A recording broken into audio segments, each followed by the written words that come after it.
Yeah, this is Doug from Practicing Photography.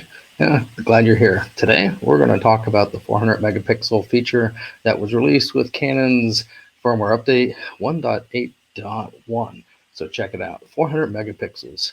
I have a Canon R5, that's what it's available on. Without that, it is a 45 megapixel max. So I'm going to show you two photos that you can compare, but let's talk a little bit about the update first. Once you download the update and you put it on your camera, there's a couple things to keep in mind. This is a 400 megapixel photo. It's going to take 9 photos using a technology called pixel shift.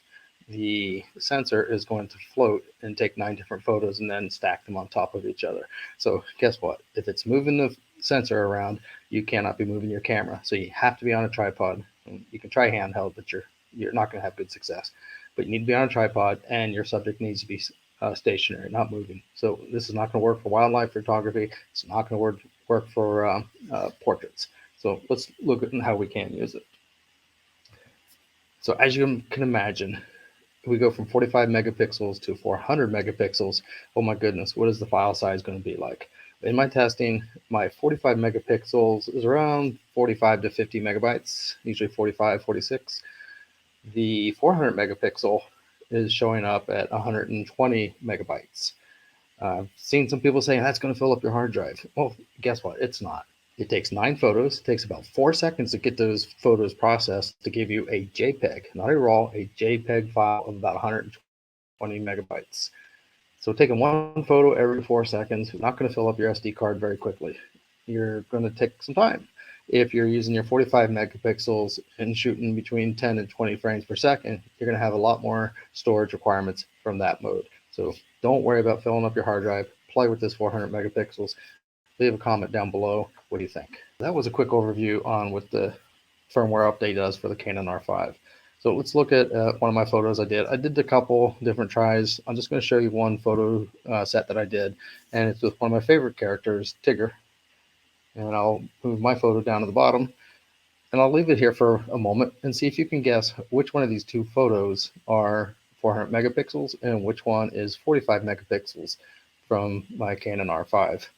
So here we are at my two photos, at the one on the left and one on the right here. Which one do you think is the 400 megapixels? Which one do you think is the 45 megapixels? If we look at this one on the left, you can see it's a little darker in the background. This one pulled a little bit more light out of the background. This one has a little bit more noise than that one. So which one's which? If you don't want to hear the answer right away, hit pause and look at them while I expose the true answer. This one here is the 45 megapixels. I show that one first. You can see if I zoom in here, you can really see the dust on this, or the noise in here. It's not really dust, it's noise. So it kind of gives you an idea what noise is if you've not seen noise or wondered what it was when people talk about it.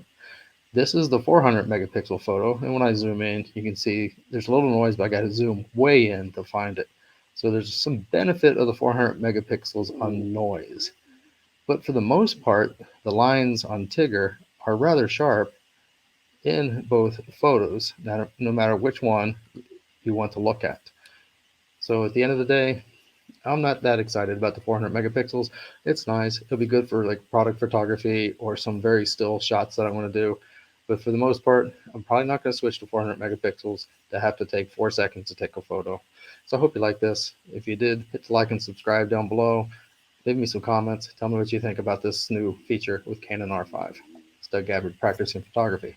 Have a great day.